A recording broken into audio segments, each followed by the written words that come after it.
Our second Our Table event focusing on food waste. And as you can see why, I guess you kind of get a hint as to why we might hold such an event at a place like this. I think it is really timely and important that we take on this topic, and I think really for two reasons. We're talking a lot about feeding people and resources and things going forward, expanding population, and I believe one of the most under-talked about and under-considered pieces of this whole equation is food waste.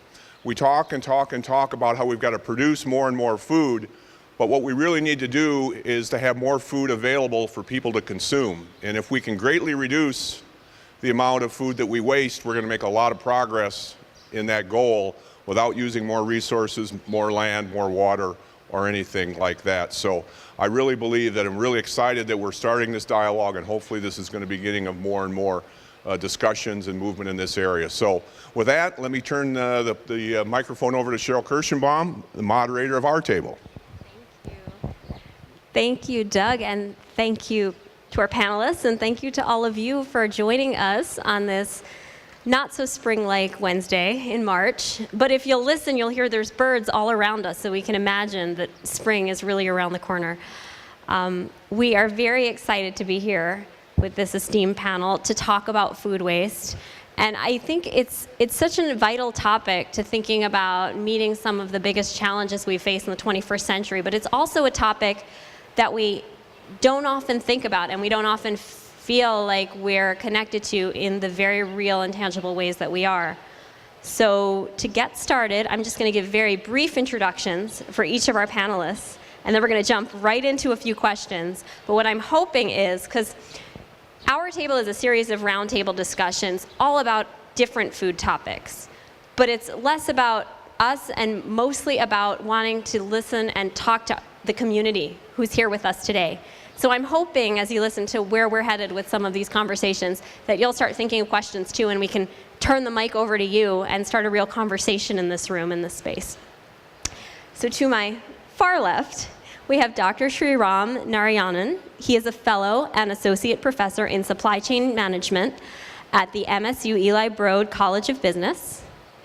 His research focuses on designing and developing operational environments that produce superior innovations and productivity. Next, we have Natalie Molnar. Natalie is an energy analyst with the Lansing Board of Water and Light and a program coordinator with Live Green Lansing. She oversees the Scraps to Soil pilot program, which we're looking forward to hearing a lot about, and that aims to turn food waste into compost.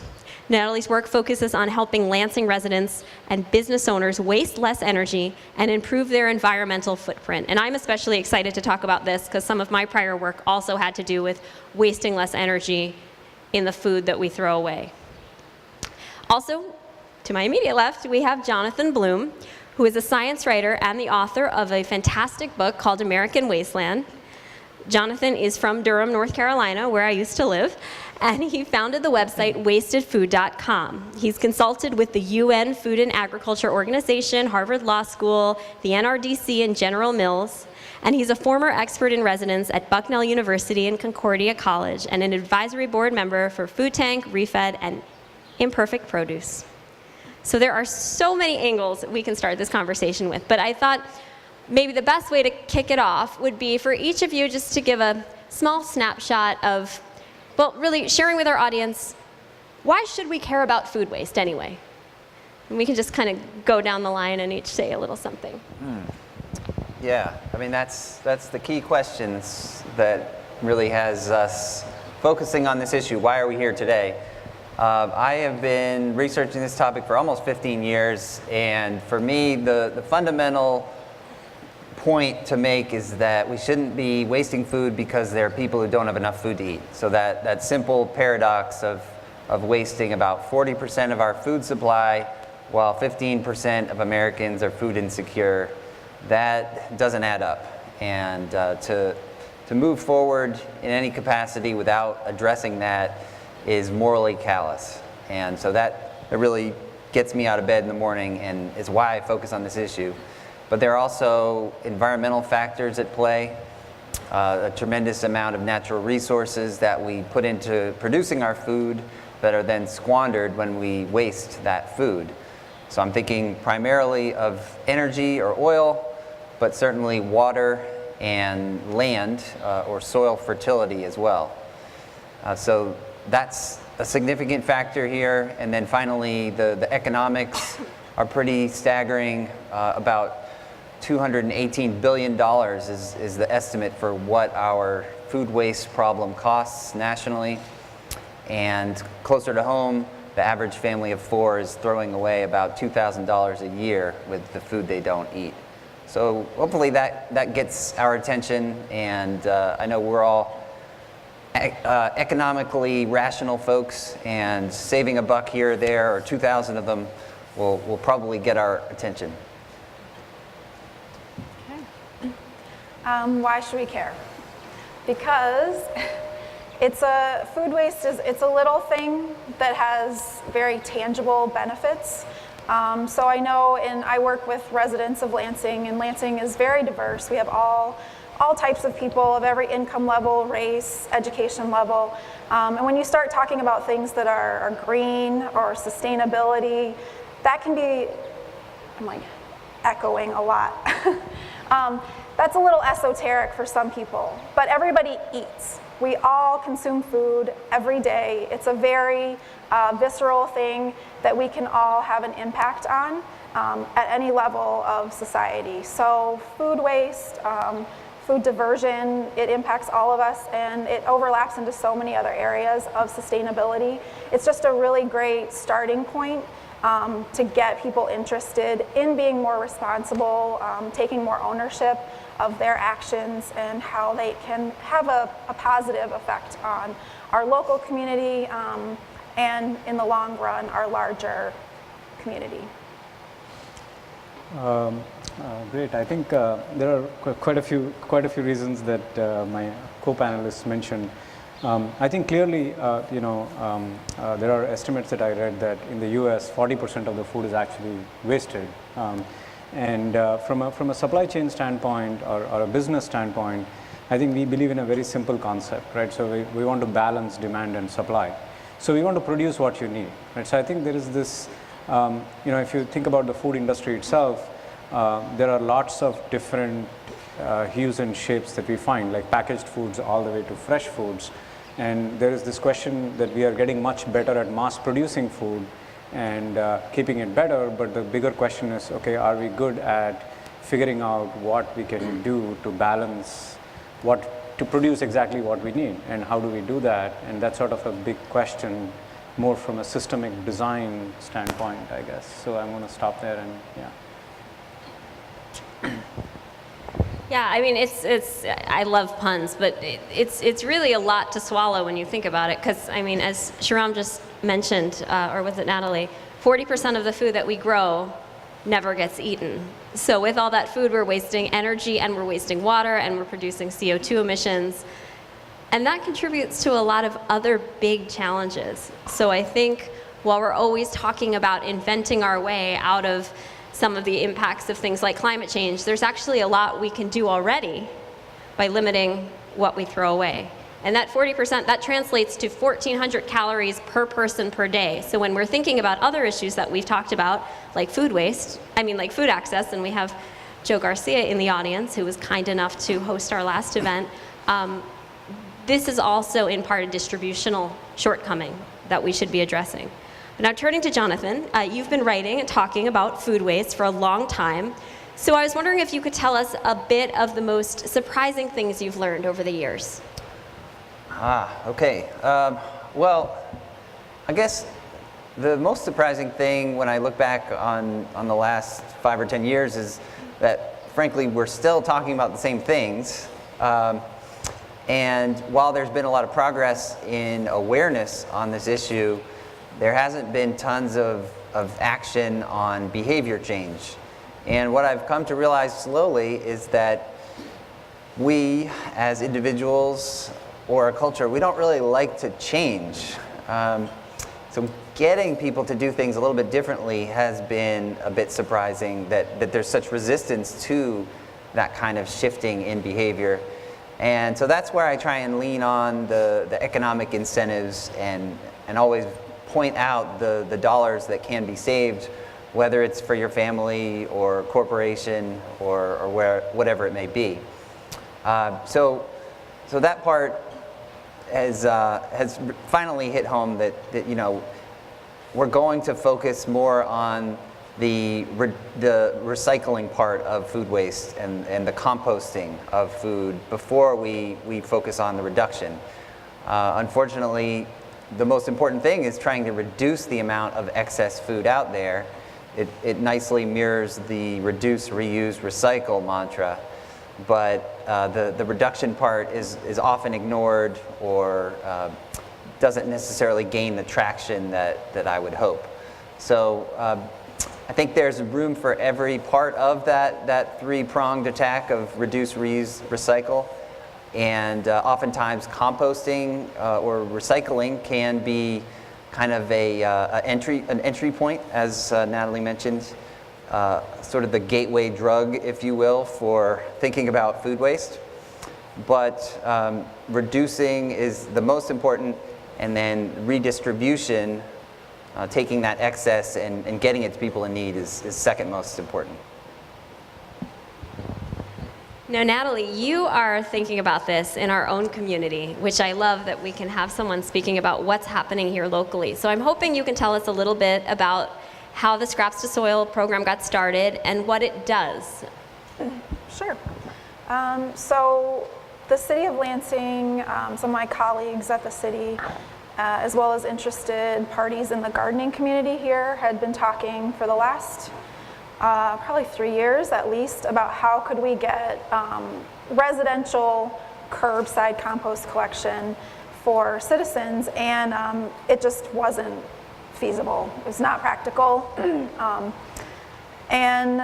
But we kept talking. We had a small group of us that just was trying to always think about ways that we could offer something to residents. And Governor Snyder announced in 2016 his pollution prevention program and grants that came along with that. So a few of us got together. We said, why don't we go after one to try commercial food scrap composting? And we received the grant from the Michigan DEQ. That was in 2016. And in fall of that year, we launched the pilot Scraps to Soil. And it really was the partnerships between the entities that made it possible. There's no way that any one of us could have done it on our own. But between myself, the city of Lansing, and the Delta was our administrator and fiduciary for the project, and then the Michigan DEQ for actually providing the funding, we were able to roll that out. And to the surprising thing that you noticed as well is people are very hesitant to change, and we were surprised at how hesitant the businesses were to even try the program. You know, us just talking about it, we're like, this is awesome, it's a free program, free composting, everyone's going to want to sign up, we're going to be overwhelmed with businesses wanting to participate. That was not the case. We found recruitment took much longer than we had anticipated in our grant proposal, and it took a lot more work of just confirming with people that it was okay, you know, if they tried it and they didn't like it, they weren't stuck with it, that we would work with them. We provided education, we provided all the supplies, but just getting over that initial hurdle for people to even be willing to try it was more difficult than we thought. And then eventually we did have 25 businesses sign up, a diverse group. We had several small cafes, coffee shops, all the way up to large-scale food producers. Sparrow Hospital was one of our first participants to sign up. And then we have a school, so just a wide array of local restaurants and businesses so that we could really test it out and see how it would work in different applications. And the grant finishes this year, so we'll close it out in June of 2018. And there's a lot of takeaways from that, but I would say that it's been a successful pilot and a great partnership. So we're hoping to continue with this work. Can I ask one follow-up? What the school that's involved, like what kind of school is it? It's actually my daughter's school, Lansing Catholic, here in town. So it's a parochial school. Purely a coincidence, I'm sure. That's your daughter's? It totally was coincidence. Oh, seriously? Yeah, it was. They, through a connection with our, I forgot to mention, Hammond Farms is our compost collector. There's no way we could have done this without Hammond Farms. Lee Hammond would not be happy with me, but yes. So through a connection that Lee had with Lansing Catholic previously, they signed up. And I'm guessing the kids are able to figure it out, like what goes in composting and what goes elsewhere in landfill? She's shaking her head no. I don't think that it's out where the students see it. I think it's more in the food prep area. Okay. But I have been talking with their green team and how they could make the students more aware that they are actually participating in that program. Okay. The reason I ask is because I find we often underestimate kids, and I've been in a bunch of schools where kindergartners are sorting their trash and putting stuff in composting, recycling, and landfill, and it's very doable. You're already tackling one of my next questions to you on schools, but first I wanted to, we're talking about community, we're talking about local businesses, but Shurem, you've been thinking about this on the supply side. So I was hoping you could talk a little bit about what corporations and firms and industry might be able to do from some of your experience at wasting food. About wasted food. So we had a chance to sort of talk to one fairly large corporation, spend a week there just talking about food waste and issues with food waste. And I think that I'll go back to one of the biggest problems we sort of saw was what Jonathan was suggesting on behavior. So for example, simple things like, let's say we go book a contract with a large hotel, you do a wedding contract with a large hotel. And many times, as consumers, we want to see a full plate. So when you go pick up a buffet, they would say that, I'm paying $25 for a breakfast buffet, but when I walk through, whether you eat enough food or not, as consumers, we want to see a full plate. So, for large hotel chains, struggle with this kind of a problem where they sort of want to, they want to serve their consumers better, but for them, getting good customer satisfaction ratings is actually associated with a full plate. So sometimes they struggle with getting good estimates from their guests. So for example, large parties or corporate meetings they attend. So one of the big sources of waste for them are those where they cannot figure out how many people are going to show up. And what is interesting to me is that sometimes we even talk to salespeople who say that they feel that customers want what they want. You can't go back and tell them that can you do it slightly differently? We'll give you options. It can reduce waste, right? But the customer is saying, I'm paying you, so why do you care about it? You just make what I'm asking you to make. So there are these kind of consumer side problems. I think there are also systemic control side problems. So for example, how do you incentivize, so if you are doing sustainable, meat sourcing or, aspects of that, so you need to predict ahead of time how much food you need, how much raw material you need in order for you to work in your kitchens. That's a very difficult process. I mean, I think companies probably need to invest time and energy in creating these kind of systems, predictive systems, if you will, on how they know precisely what is going to happen. So there are both, I think, demand side, customer side, where behavior issues can be managed, but also, systemic side. For example, chefs in large kitchens, I don't know if they are incentivized to minimize waste. So do we give them a waste bonus, for example? So if you cut down waste by 20%, I'm going to give you a bonus. We don't do that typically. So these are potentially, systemic level factors that one could think of. Well, just to add on that one tiny bit, I find in the independent operations where it's more of a chef owner in the restaurant, they're absolutely trying to reduce waste because that's cutting into their costs and their profits. So if you can set up a system where the incentive is to be as lean as possible, then you're going to have people on the same side and they're going to care about minimizing waste. At a larger institution, it's a little bit harder to see that connection, but I've found that getting the staff in, say, a big institutional kitchen on board with minimizing waste is pretty easy to do if you talk about the implications of that food waste and you tie it in with food that could be donated to those in need. And that's where the redistribution comes into play, which is happening at a lot of college campuses, where food that's prepared but not served can then be redistributed to soup kitchens or pantries, and that sort of gets everyone engaged on minimizing the excess or redistributing it. And I'm just curious, no judgment at all from us, but has anyone ever gone to a buffet and just filled up their plate and then not really gotten through everything they've eaten? Am I the only one? Sure. Like that definitely happens, and that happens time and time and time again because we've set up this system to anticipate that behavior. So I think part of this too is like this cultural conversation of what we expect is normal and how we can change our social mores so that more of us are thinking about things like food waste when we go into these places. I'm just going to give one shout out because I'm sure you've all already thought of this in the back, but if there's any way to lower that fan, that would be really great. I have a feeling I'm not the only one who thinks so.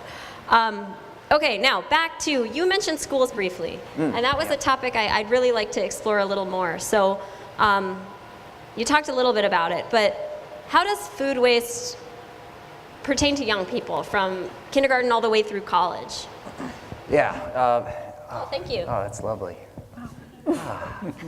Okay, so right now in our public school system and in most schools, we're teaching kids that food is something that can be thrown away, that it's just another commodity in our throwaway society that can be tossed.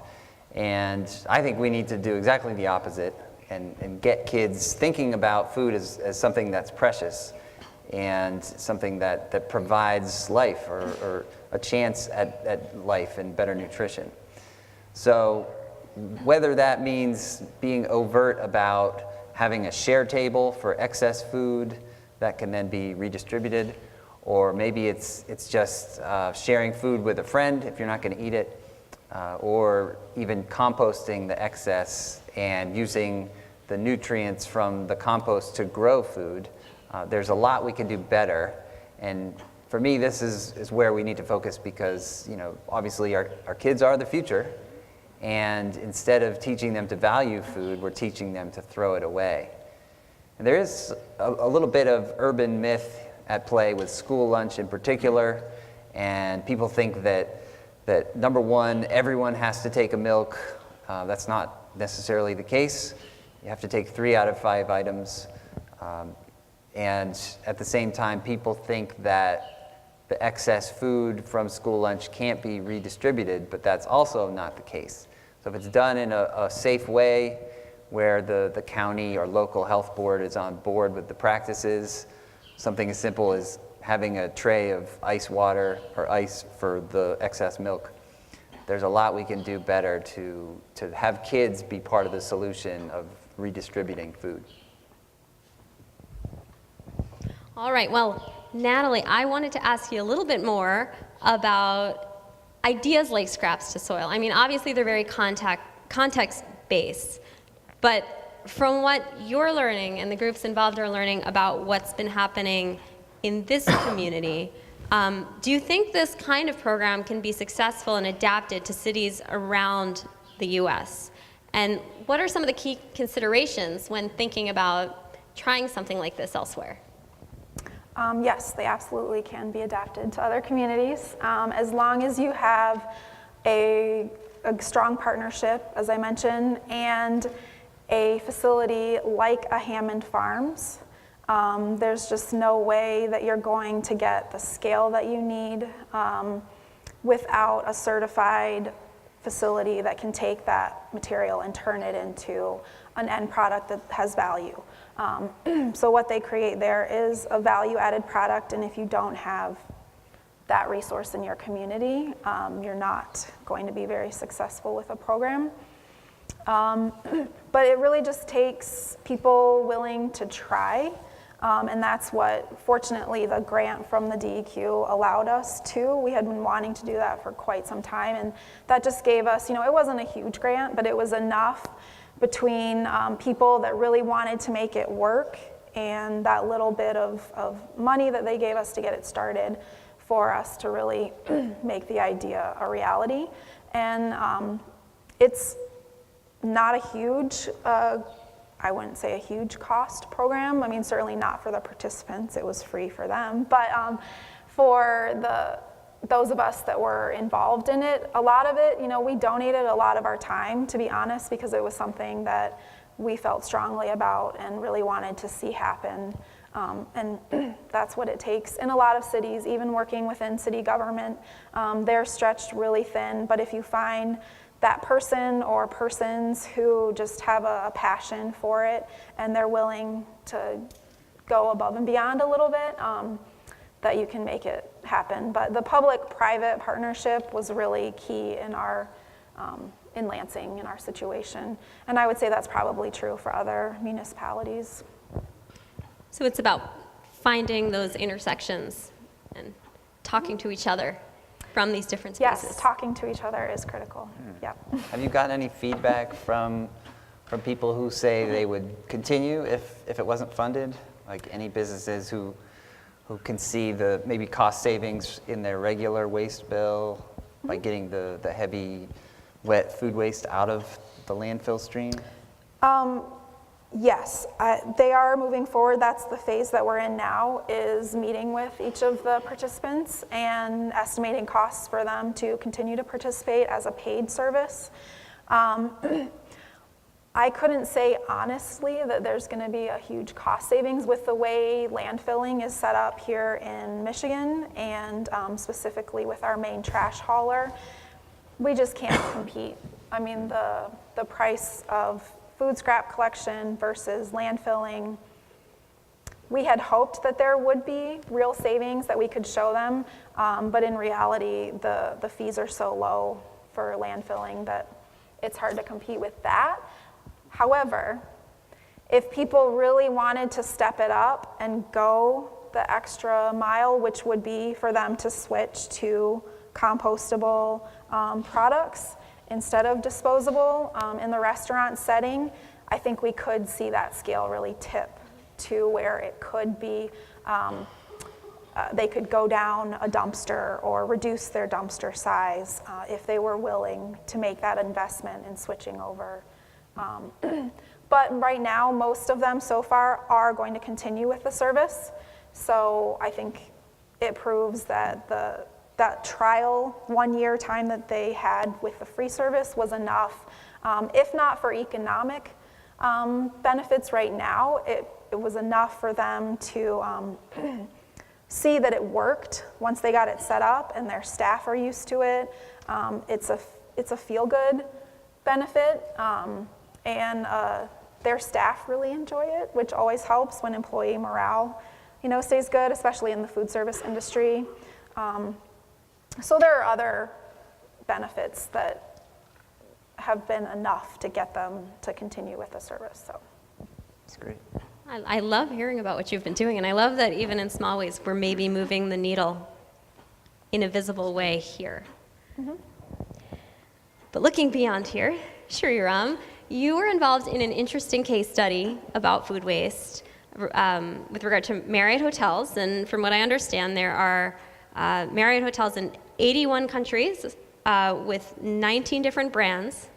So that's a lot of different people with a lot of different priorities, franchises between them. So what do you think a company can do to promote best practices in terms of tackling food waste when there are all these competing interests? Well,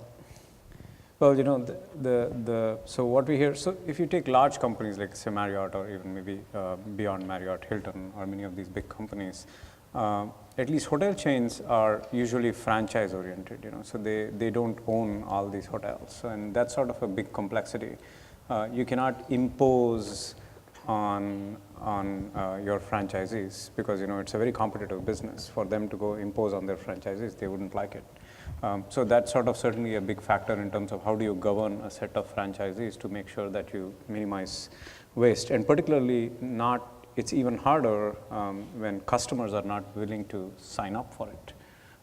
Because so then there are also these other aspects, right? So for example, one of the things that we are talking about that Natalie you're doing, like the disposal infrastructure is not the same throughout the country. So there are hotels in every part of the country, but I think the disposal infrastructure is not the same. The smaller hotel chains need to take ownership of figuring out how to manage their food waste locally. So from a governance standpoint, I think there are a ton of challenges that these kind of companies face. One thing that many of them, and having talked to a couple of them, I think they're all very serious about food waste. You look at their websites; they all have information put up on what they are trying to do.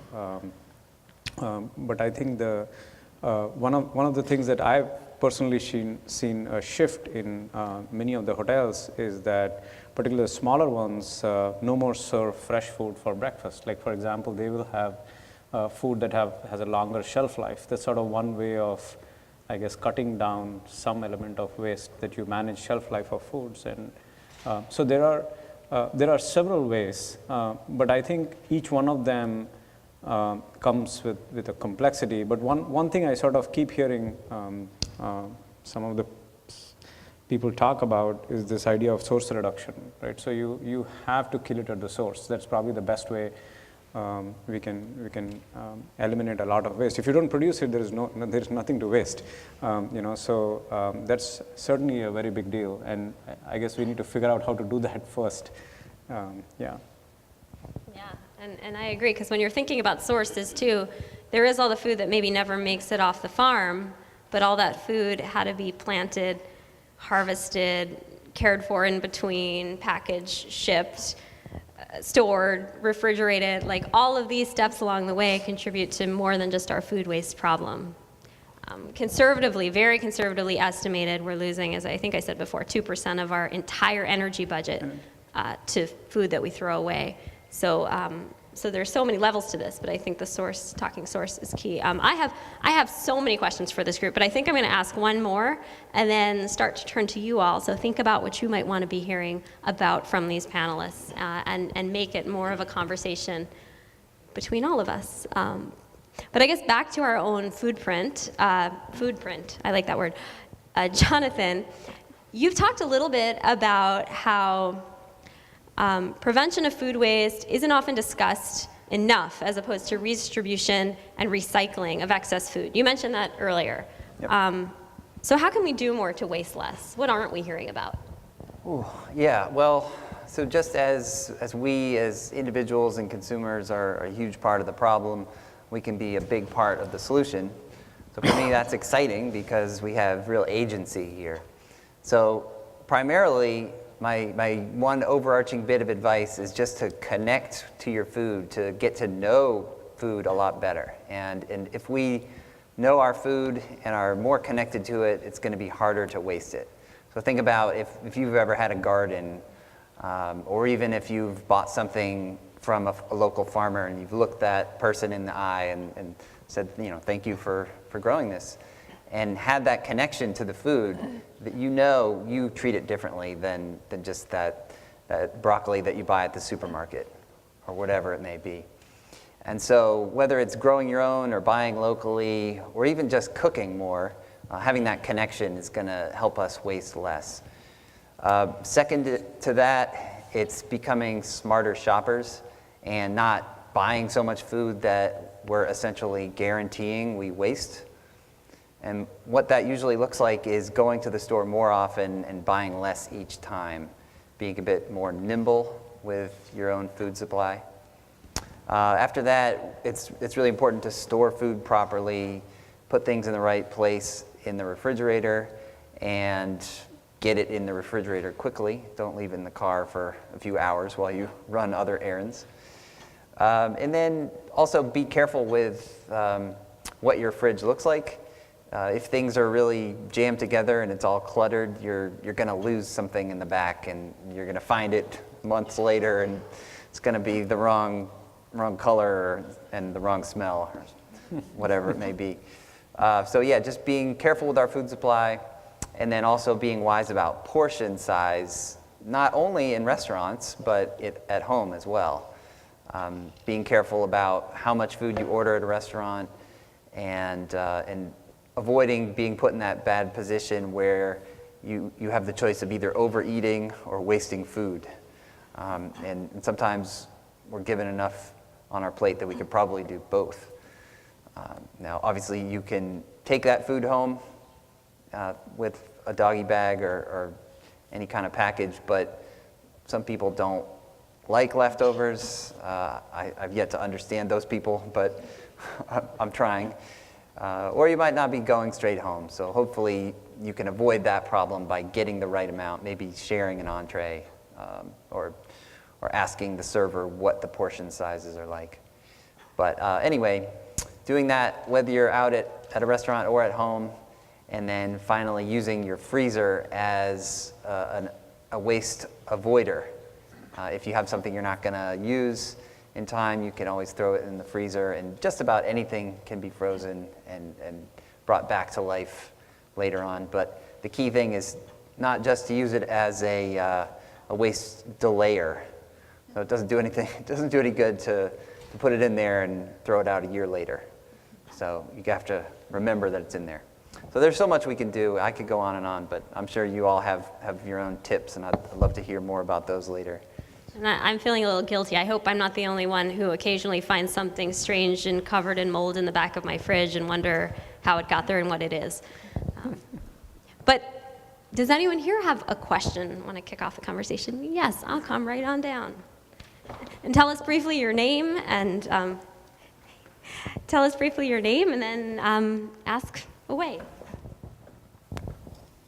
Hi, my name is Tisha, and I'm a local beekeeper, and I teach alternative beekeeping. And I think that food waste is connected to the colony collapse. I just would like to connect those two concepts. Agriculture is very closely related to beekeeping, and I'm curious what maybe you see as the connection there between beekeeping and food waste, and I'd like to talk to my students about that and kind of knock this home with them. Well, before I answer, can you tell me what you think it is? Well, more agriculture means more glyphosate use, means more neonicotinoids, and that's what I see as possibly the connection with colony collapse disorder and food waste. Oh, very interesting. Yeah, I mean, I'm not going to pretend to know tons about the connection there, but I think if you zoom out a tiny bit, it's knowledge of our food system and just knowing how things work in agriculture, but also in ecology. And, we have a disconnect there. And we as a culture have kind of stepped away from knowing how things are interrelated. And I think as systems get disrupted with climate change in particular, that system becomes flawed and problematic, and so there are a lot of instances where you see problems, and colony collapse is one of them, but they all need remedies that call for unnatural solutions, and some of those are harmful, some of them aren't. But I'd love to see us minimize the need to get involved in some of these natural solutions and the natural systems that work really well. Thank you. That's a good question. Anyone else? Yes, over here.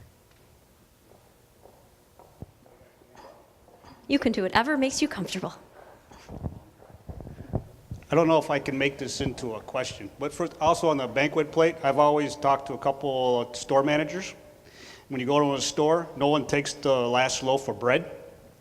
So they got to have the full shelves, otherwise the customers don't go to the shelves. So that's one when you talk about the demand and what have you.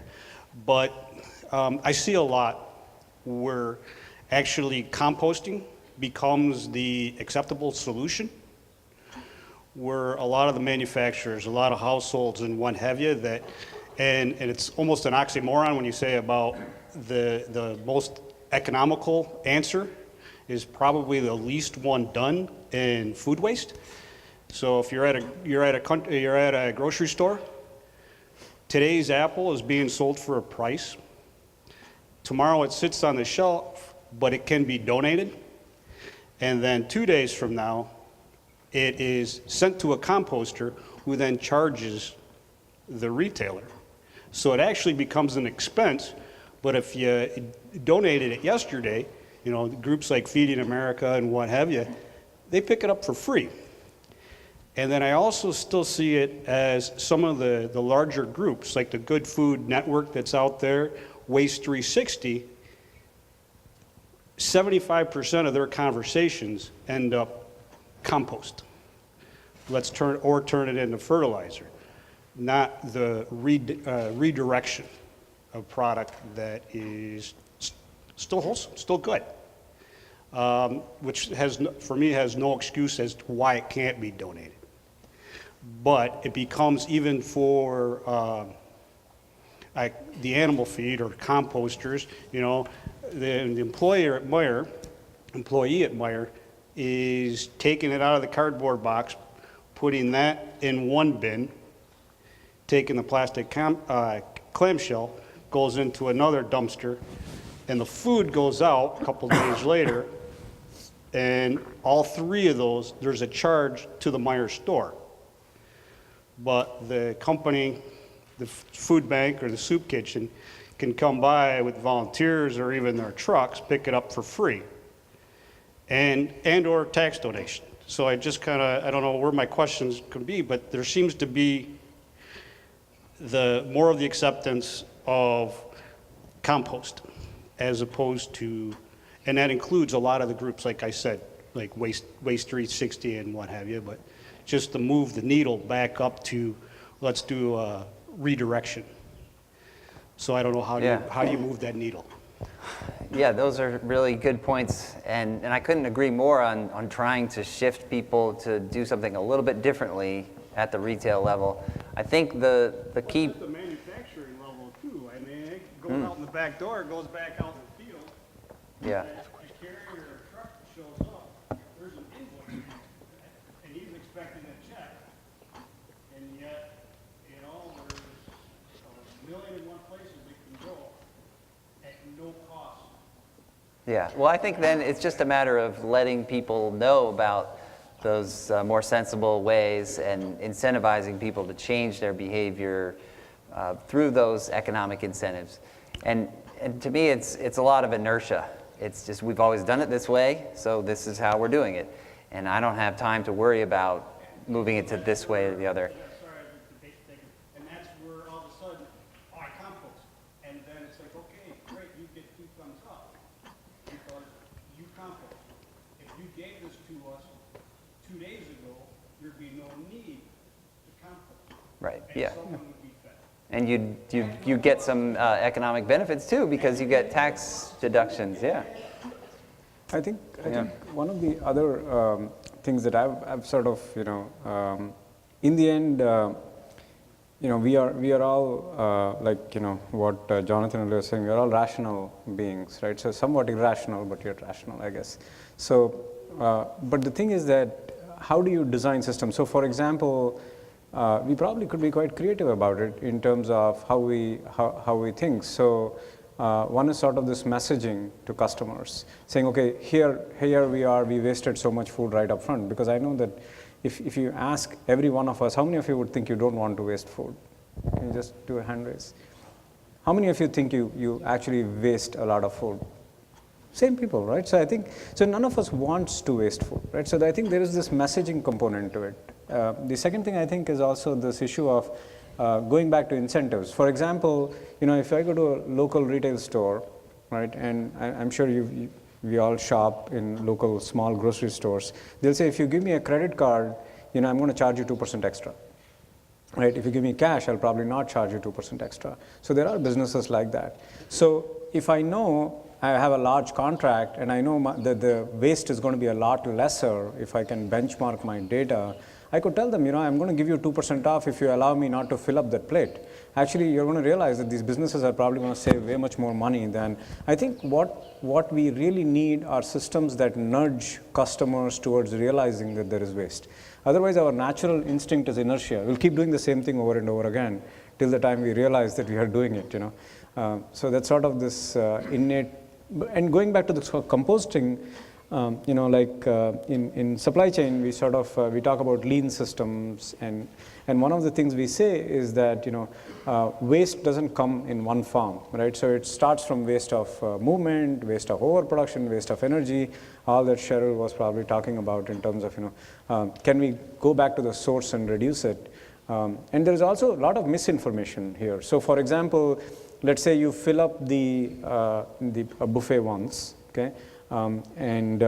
So we have such a big tendency to fill up the buffet, and if we know one day there is more offtake of food, the following day we'll go and fill up a bigger buffet, whether we are going to eat or not. So the waste sort of gets magnified over time, right? So I think some of those we can fix if we sort of create these nudging mechanisms for consumers, Well, I think nudging is important, but also there's a few really simple changes like having smaller containers on the buffet line so that you're not putting out as much at a time. Or I've seen supermarkets that have, they dummy up their displays so that it's not like 4 levels of apples, but it's 1 or 2 levels on top of a platform. And just simple things like that certainly helps.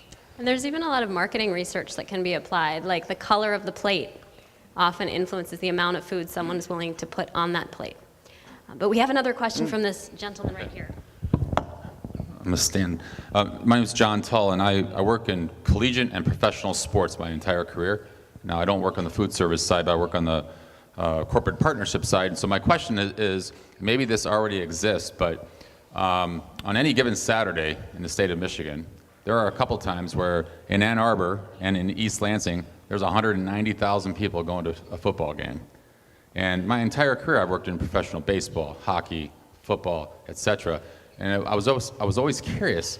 I mean, this conversation we're having today, I mean, is there a training system in place right now for the Sodexos, the Aramarks of the world, the food service contractors of the world who work with all these venues, these baseball stadiums, these football stadiums, these arenas? And are they having conversations like this to train? So, some games attendance is affected by the weather. Some games attendance is affected by late arriving crowds, etc. And so there's all that food being prepared to be sold at a very large price to the consumers at these games. And I was just curious if anybody has, heard, is there any initiative to try to curb the waste at Spartan Stadium, at Michigan Stadium, at Notre Dame Stadium on any given Saturday afternoon, and do something with that in real time so it makes sense and it works? Are you saying like right from the start in reducing the amount? Just in general, like you're planning for these events, you're expecting a sellout crowd at Spartan Stadium, and you're preparing, the concessionaires, you're preparing all this food. And I mean, I'm not just talking about hot dogs. I mean, there's all kinds of things for sale at these games that are going to spoil at the end of the day.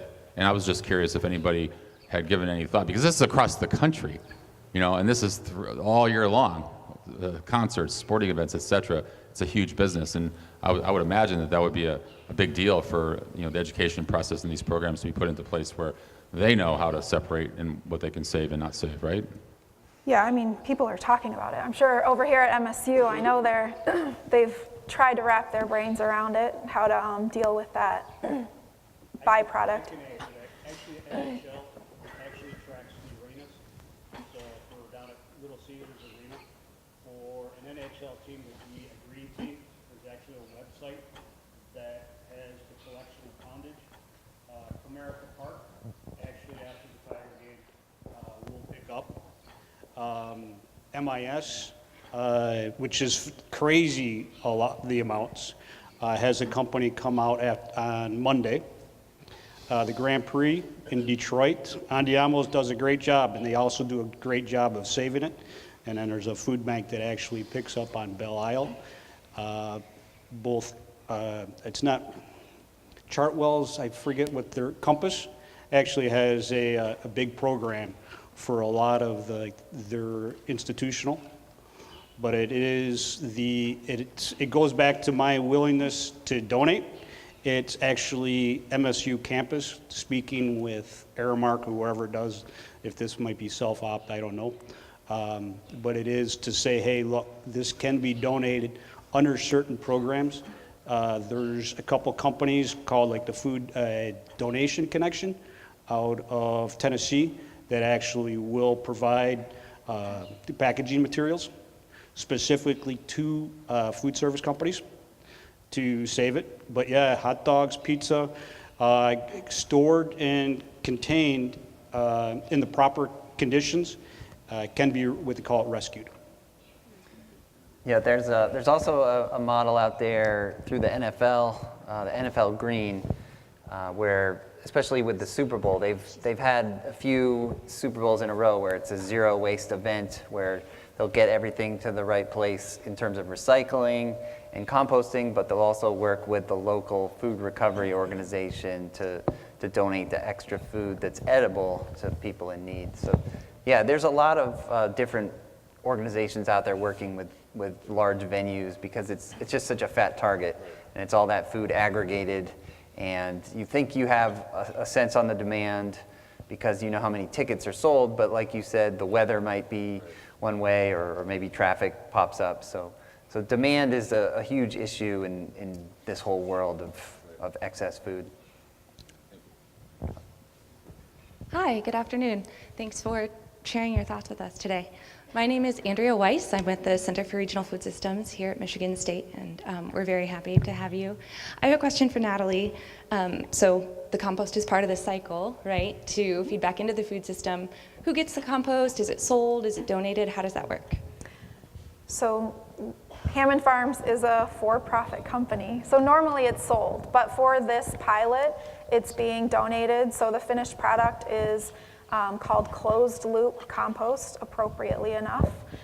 So we're donating that finished soil back to local community gardens. So the Greater Lansing Food Bank Garden Project is receiving a large portion of that to divvy out to their various community gardens. The Ingham County Land Bank is the other major partner receiving that finished soil. Mm-hmm. Hi. So we're such a litigious society, and there are restaurants, high end and low end, that may be motivated to donate their food, but they're kind of apprehensive that they may be sued. So is there a process in place or any research that may guide these restaurants to be more, more conscious in donating their food so it's not going to waste? Oh, I'm so glad you asked that. That's awesome. Yes, there's a federal shield law called the Bill Emerson Good Samaritan Act, passed in 1996, and that protects anyone from liability who donates food that they deem to be in good condition to a nonprofit organization. So you're right, there's this total sense that restaurants or caterers are putting themselves at risk when they donate food, but that is a bit of urban myth and it's overblown. I don't really know where that started. I've not heard of one lawsuit where someone's actually putting that statute to the test by, yeah, exactly. No one has ever done that. It's like literally and figuratively, well, maybe not literally, biting the hand that's feeding you. And who's going to do that? But even if someone were to test it, the donor is protected from liability. Hello, panel, and thanks for the information, incredibly insightful. My name is Joe Garcia. I'm the executive director at Cristo Rey Community Center. And at our center, we feed a lot of people, and we provide food for many who are struggling. But here's my general question. Well, first a fact, then a question. My understanding is that we here in the United States waste 15 times the amount of food that, let's say, our African counterparts waste. We here are very competitive in the U.S. We like to be leaders. But if food waste or to minimize food waste was a race, who's winning across the world here? Who's doing the best job? And what are they doing? Do you guys have any insight? Or maybe if you don't, maybe industry. Who's taking lead in tackling food waste? Do you have anything to share on that topic? I really don't know. Yeah. Well, I mean, I think we're winning in terms of wasting food. We're leading the way there. No, obviously, I'm kidding. Yeah, it's tied in a lot with the cost of food, and no nation spends as little on food as we do here. And so that's a big driver of why we don't really treat our food with care. We're not careful with it because when you look at the percentage of our household spending that goes toward food, it's less than 10%. And as I said, cheaper than any other place. But when you draw broad comparisons in the developing world, there's a lot less waste because the opposite is true, because it's more dear to those people. So there's that, although there's a lot less, there's a lot more loss in the food chain because there's worse infrastructure and less of a cold chain, et cetera, et cetera. But a few countries that I would say are leading the way in the developed world that we might look to for solutions. France, Denmark, and Britain are all doing pretty interesting things. Some of those places at the policy level where they've passed some laws that make it mandatory to donate food, for example, in France and Italy. And there's a lot more at play culturally, say in Britain, where they remember the shortages of the 1960s, where we remember the excesses and the abundance of that period. So there's definitely some exemplars out there. But it's an entirely different lifestyle. I mean, I would say just from visiting family that live in Italy, their entire life, I mean, they're living in apartments that are 700 square feet. Their kitchen consists of a little, what we would call a dorm-sized refrigerator. They have to go to the supermarket they don't have supermarkets, but they go to the market every 3 or 4 days because that's all the food that they can store and cook in that time period, where there's no incentive here in the US. I mean, when Costco opened over here, how many people did they sign up like before they even opened? I mean, we love that stuff. Americans love it. Being able to go, fill your car up, store it all in your basement, your pantry. In Europe, you don't have that ability. You don't have a car a lot of times to go and get your ginormous pack of toilet paper. I mean, so there's just so many other constraints and just lifestyle choices that it's hard to make a real comparison when we would have to voluntarily constrain ourselves. And I think it's sort of in a couple of different ways. When we say food waste, certainly there is this finished food, that's one part of it. But then, like what I think Jonathan was saying, if you go back into harvesting all the way from there, like if you go to countries like India, one of the big problems is that not all the harvest reaches the market or gets processed, right? So I think if you waste a lot of food there, that's also a problem. So I think at least in the United States, it sounds to me like there is the consumption and processed food is sort of a big waste element. But I guess in other countries which are very populous, they are trying to minimize this problem of, like, if you don't have good cold chain facilities, then you're going to have a lot more rotten food by the time it reaches the market, and you sort of have to throw it away. So there are all these different components which sort of make it hard to compare. That's one. And certainly, I think it's true that in countries like India, even when you go to a restaurant, so I came here 15 years ago, and one of the biggest surprises I always had when I went to a restaurant was the ginormous portion sizes I would get for the dollars I pay. I was thinking, why would I eat so much stuff? I don't want it. Can you cut it in half? They would not want to give me any half, right? So sort of now I'm pretty, I would say I'm an American because that's what I eat now, you know. So I'm sort of converted in my habits into something like that, I guess. But even though you try to minimize waste, but yeah, that's also a cultural attribute to that, I guess. Yes. So I know, I definitely agree. Sorry, my name's Abby Harper. I'm with MSU Extension. I definitely agree that there's a lot we can do in the supply chain to reduce the amount of food we waste. But at the end of the day, there will still be food waste in home kitchens, whether it's scraps or stems or whatever. And Natalie, I know you mentioned that we weren't really at the point when you evaluated to get a kind of community-wide curbside pickup in Lansing. I'm wondering if you could give some thoughts on what it would take to get to that level of being able to have a kind of municipal-wide curbside composting pickup. Trucks, lots of nice trucks.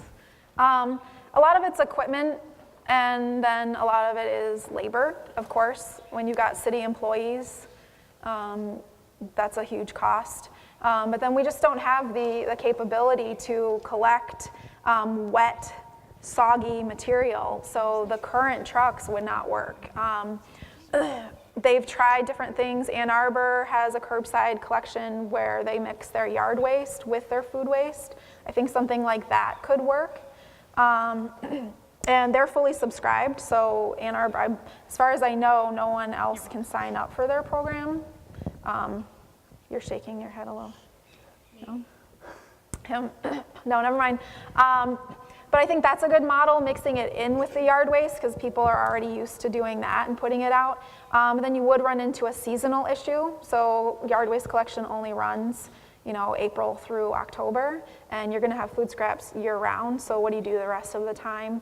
But at least that would be a start. And then we would have to work with a private entity like Hammond Farms, because we don't have a site in Lansing where we could take that material. They've assessed it, so they have looked at properties that could potentially work. But you get, you know, residents don't want a compost drop off near their property line for obvious reasons. But so working with a private entity and mixing it in with the yard waste, I think would be a good model. And there'd be a lot of education that goes along with that, because you always have contamination issues, just like we do with a recycling program. You know, so how do we provide the education and the materials to get people over that initial hump and moving in that direction? All right, my name is Carla, and I'm the Residential Hospitality Services Sustainability Officer. And I wanted to go back a little bit. We were talking about some of the athletic venues, and given this, you know, you have Michigan State on that sign right there, I wanted to talk a little bit about that, because it seems that we don't, you know, there's a lot more things happening. MSU and RHS, we do have food waste programs, and you're right, the Sodexos and I know this gentleman over here with the Compass and Airmarks, they do have programs when it comes to higher education. Some of these other organizations do have that. We're self-operated here at MSU, and so these are programs that we have here. So currently I have Chef Kurt back there that also works here in RHS, where for the last 6 years we do have food collection programs, and we estimate can have closed loop circles, about 800,000 pounds a year.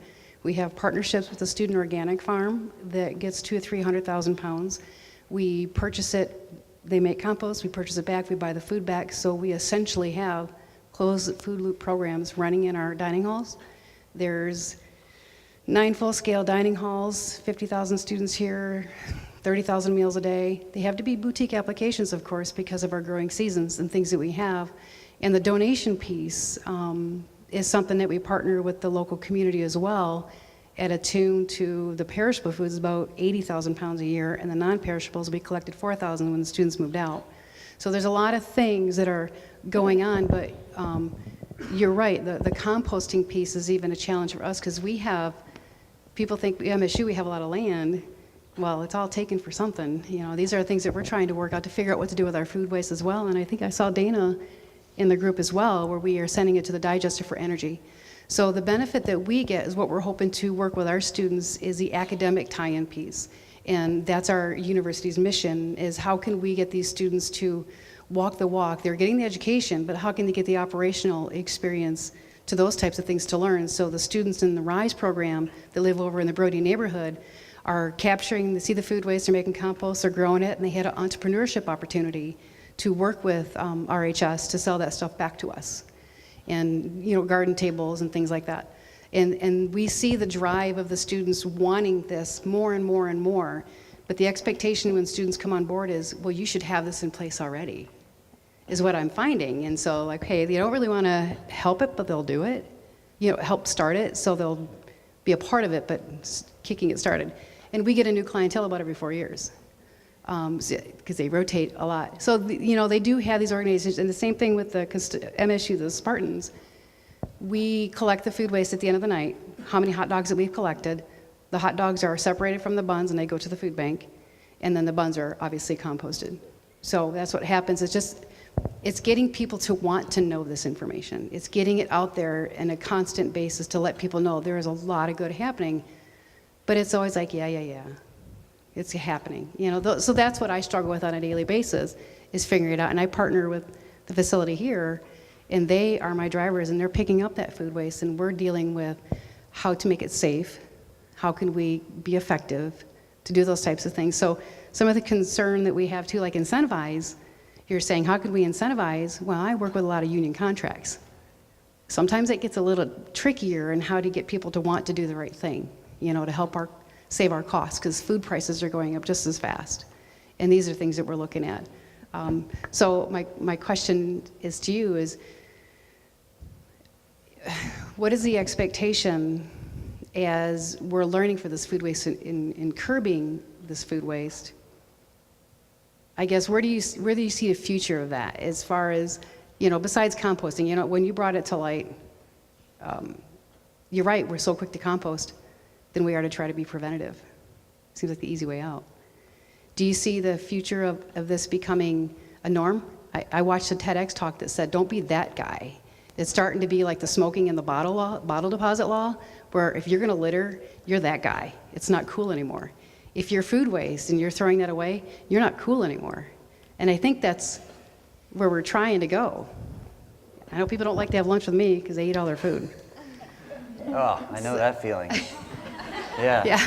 So I guess it really isn't a question. It's just that when all that conversation went around, I speak for the university because that's what I do, and I just had to put that out there, that we are striving for those types of things. It's just a lot of it's quiet, and a lot of things just don't seem to be that. It's not on the news. It's not what people want to see. They'd rather see the bad things. Well, they probably want to see that, but what they're being given is not exactly right. Because it is cultural, for sure. If everyone has an expectation and they've been doing it this way for so long, not many people are going to rock the boat. Right. They don't like to stand out typically. And that's exactly what we said, change. And so we have students here from all around the world that have expert backgrounds where, you know, from every country you can imagine they come here. And to try to teach them our culture and what we do, or to give them, is definitely the challenge. Language barriers, education, maybe some recycle at home, some don't. But what I'm finding is the better populations that come in, they are learning that in their elementary schools now. So all of us going trailless is where we're closer to doing that. The students coming through elementary schools now are trailless. So by the time they get here, they're not going to care. That's great. It's my full-time staff that want the trays back because they're used to it, you know. It's just changed. Yeah. Well, I think it's working on changing the mindset. And you said that the clientele changes, you know, every 4 years at maximum, but I think that can be also a strength. Absolutely. And, you know, if you change something over the summer, then the incoming class doesn't know that you used to have trays, and then a good amount of the people who are used to trays have moved off campus, and so they're not around to complain. They move off campus and they regret it and they want to come back. Yeah, exactly. You fed me so well. But I do think getting students to care is so important, and there are plenty of ways you can do that through raising awareness, getting them to see how taking too much food is part of the problem. And, you know, I've seen people do awareness materials on the table. I've seen people have a waste way in the middle of the dining hall where people are actually forced to scrape their plate waste into a bin on a big scale, and it's a real visual reminder of here's how much you took, we as a class or as a school took, that is going to be composted instead of going to someone who could have used it. And we do that too. The average student Cool. wastes about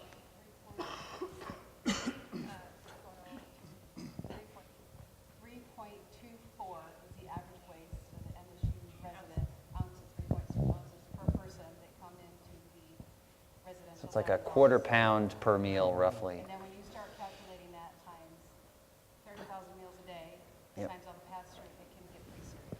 You know, one of the things that sort of this got probably nothing to do with food, but something still interesting, right? So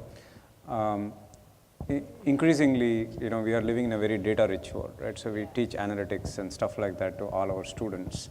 But I think what would be interesting and sort of overcoming cultural barriers, we want to understand what kind of behaviors work, right? So when we say nudging, I think it's really a question of trying something out and figuring out whether it worked.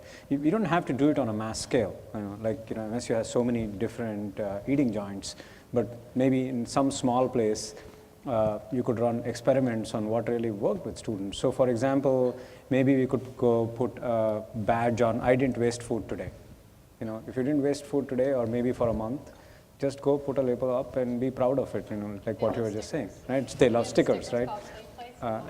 Right, and so one thing to think of is how can we sort of keep making these adjustments, and can we actually gather evidence? Because then we sort of are able to know what is working more, what is working less. I think that, you know, for example, large companies that sort of make changes to their websites often will do basic experiments. They'll change the layout, they'll look at hit rates, what's going on, things like that. So I feel like that mindset of experimentation can really help. That, you know, we don't want to, we know changing culture is difficult, but let's do small things and, you know, study what happens when we do these small things and keep at it. I guess that's sort of one. You bring up the point too, they pay so much to go to school here, they figure, you know, I don't get negative comments often, but I do hear, well, I pay for it already. That's I pay right. tuition, right? Or I Right. pay for my room and board, right? Well, then you Yeah. waste food when you go home, and they're like, no big deal. Probably. I mean, they probably do, honestly. The view is really different on wasting and putting. And What if you made every student had to cook a meal? And we're, You make them go in the kitchen and yeah, and they're redesigning some of our halls that have kitchenettes to bring, you know, bring collaboration back, so students are learning how to do that together. I'm seeing pockets of it happening. Yeah. You Is can that- also, oh, go ahead. well, we talked about earlier the connection to food. We have lost the connection to where our food comes from and what real food even is. I mean, I try not to gawk at people in the checkout line at the grocery store, but when I'm seeing everything you put on the conveyor belt is a packaged, processed item that's not even real food, I can't help myself. I'm like, what are you putting into your body? But people don't even think about it anymore. That's food to them. It comes in a box and it can be microwaved and ready in 10 minutes or less. And that's why we have such a hard time. Our chefs do a wonderful job when we cook from scratch, and then the parent, somebody gets upset because we don't have chicken patties on the line. When obviously we're serving a very fresh vegetable stir fry, and they're like, that's not what I cook at home. That's not Yep. what I want. So that's where you run into what is considered home style to them, or what is normal is very two different things. Yes. Yeah. Hi, I'm Phil Chase. I work for the Michigan Department of Education. I really appreciate the talk today, and I especially appreciated the talk earlier on about schools and about changing habits among students. And this may be a little bit of a continuation from some of the points that were just made. And my question is this, so thinking about changing habits of students and modeling and teaching them and making them understand that food is a precious commodity and not something that's easily disposable, what experiences have you had, and therefore what advice would you have for engaging the educators? Because what we know is K-12 educators are one, not the only, but one major source of, you know, getting kids to have better knowledge about a thing and better habits about a thing. And then if you don't have many good experiences, what have been some of your frustrations trying to engage educators? Yeah, great question there. I mean, I think from my experience, educators are quite happy to have someone come in and take the students off their hands for a minute, whether it's to talk about food or to be hands-on in helping plant seeds and grow food. Getting kids involved in vegetable gardens, I think, is a key first step. And it doesn't take much in terms of resources. You could build a raised bed really inexpensively. And whether or not that food gets back into the cafeteria is another story, and there's a lot of red tape there. But it's pretty easy to have kids grow food, see the results, and eat those vegetables or whatever they may be on the spot a few months later. And so drawing those connections, I think, is key. And just shifting the model a little bit away from, like we were saying before, the processed foods and the patties and other assorted food-like items in the cafeteria, and getting a little more scratch cooking in schools will certainly go a long way toward making kids more food-wise and more connected to their food. It's easy to say in a liberal college town that we should get our school food a larger budget and have more scratch cooking, but if you tie it into health and healthcare costs in this country, if we keep going down the same path, we're going to have a huge crisis with obesity, and we need to change something there. If you throw in the bonus that you're also creating better consumers and healthier kids and better eaters, then to me it seems like a no-brainer and a great way to spend your resources as a community or a school system. So yeah, it seems like something that we'll only tackle more and more in the future. And one final thing, if you can tie in the curriculum to the garden or to cooking or say home economics, there's a lot you can teach through food, and that's one way to really to find an excuse for some teachers to get into some of those food education topics.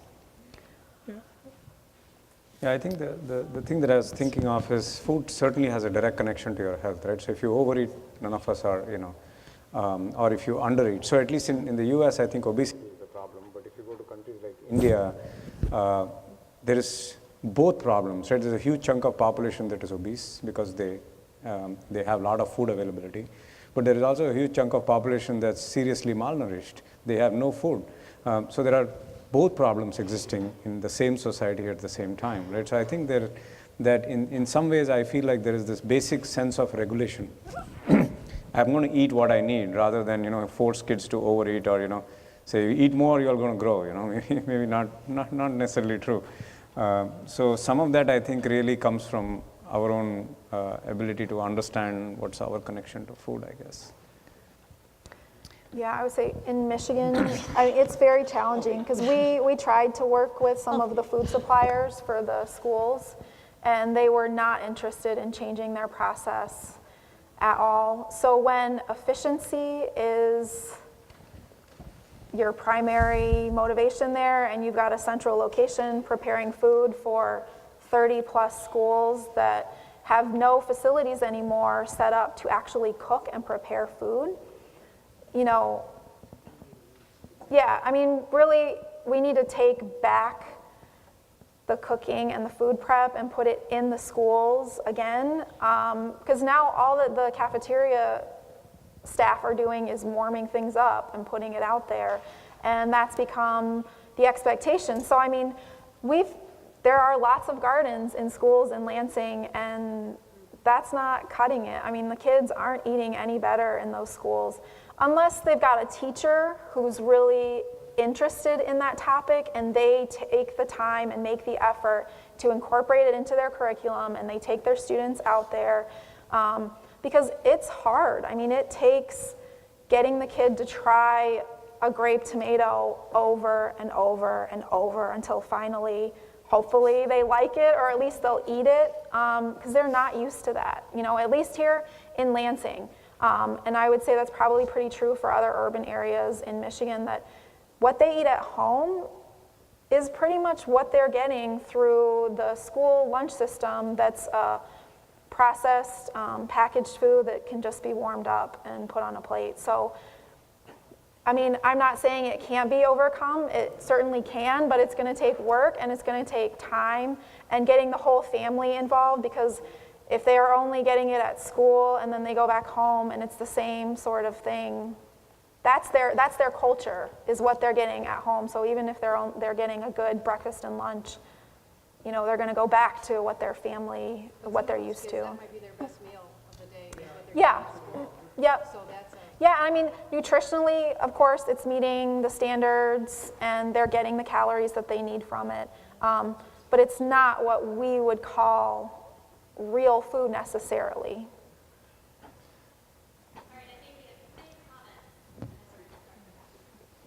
Hi there. Thank you very much, panel, for being here too. And this topic is very near and dear to my heart, but I want to zoom out just a little bit and say what's happening at the state level with organics recycling. Michigan has just become a chapter of the United States Composting Council, which is a really big deal, and that happened in May of 2017. Michigan will be host to compost operator training course right here on the campus of MSU, coming in July, last 2 days of July and first 2 days of August. The next point I want to make is to draw your attention to next, take a look at the food waste hierarchy, or it is through the EPA, it's titled Food Waste Hierarchy. On the very top of that is reduction. We've talked about that a little bit here today too. Reduction is top, that's number one, food waste reduction. And wasted food and food waste are two different things too, by the way. But reduction, and then food recovery, and then food to people, food to animals, food for energy. So Dana's, the system here on the campus for AD, anaerobic digestion, is even above composting. So composting next, and I'm a composter, so composting is just above landfilling. So that's the hierarchy. So when you think of that hierarchy, and the Institute for Local Self-Reliance is a great resource too. So take a look at that hierarchy. Thank you. Thanks everybody. Okay, we have one back here. Thanks. I'm glad to hear that you are doing compost training. And somebody had said, you know, compost, compost, compost. You know, that seems to be the answer. And you asked about what would it take for Lansing to get a curbside compost program. You said trucks, trucks, trucks. I mean, and that's true. But we have to think about, what I would like you guys to think about is, what are we going to do with it afterwards? You can collect it. I mean, if the whole state just started to compost their food, what are we going to do with it? There's got to be an outlet and an infrastructure for that before we think about just collecting it. It's a good point. And we have one more from Catalina Bartlett. Hi everyone, my name is Catalina Bartlett and I'm a professor here at Michigan State University, and I just wanted to speak a little bit to the higher ed component because I've been piloting in my classroom a food studies course for first year students, and so we're wrapping up another semester here in a few weeks. Some of the students are here and I won't make them talk, but they've been doing some very interesting projects, some blogs, and now they're working on some multimedia and multimodal projects. One of their blogs was on food waste, and the others were, they took a recipe from their family and sort of broke it down. And then the third blog was about food and its relationship to the profession that they're considering. And so the idea, I think, that we can pass on knowledge, and actually they have lots of knowledge that they already bring to the classroom and already know, in some instances, a lot more than I do, certainly on the multimodal front. But I just wanted to say that even that we're just sort of trying to make our own dent into this issue here, just in the few classes that I've taught, and that we work with Food at MSU to, as a partner, to kind of get writing and rhetoric out there and use it as a way to inform and educate others. So while they're educating themselves and I'm educating myself, hopefully their work is also going to be educating others. So thank you. That's awesome. Where can we see those blogs? Where can we find those? I don't know. I'll talk to you about that. Oh, okay. They're not currently published. I can put you two in touch. Grading them, so. Oh, okay. And thank you, Catalina. We're very privileged to be able to work with faculty like Catalina as we go forward with food at MSU. There is so much more that I would love and we would love to touch on, and we've already started to go over time. So I would just like to first thank the MSU Surplus and Recycling Center for allowing us to have this event here and giving us this wonderful backdrop to have this conversation. And I'd, of course, love to thank if everyone would join me in thanking Jonathan, Natalie, and Triram for being here, and everyone involved in Food at MSU and Our Table for doing a spectacular job setting up and designing that menu to get us thinking about how we can waste a little less food with some of the things we often would throw away. And finally, thank everyone here for coming and being a part of this conversation. And there will be many more of these to come on all sorts of topics. So please do stay involved. And many of us, I mean, we'll all be here. So if anyone wants to talk to us after this panel, we would love to meet you as well. So thank you so much. Thank you. Thanks so much. Yeah. Yes.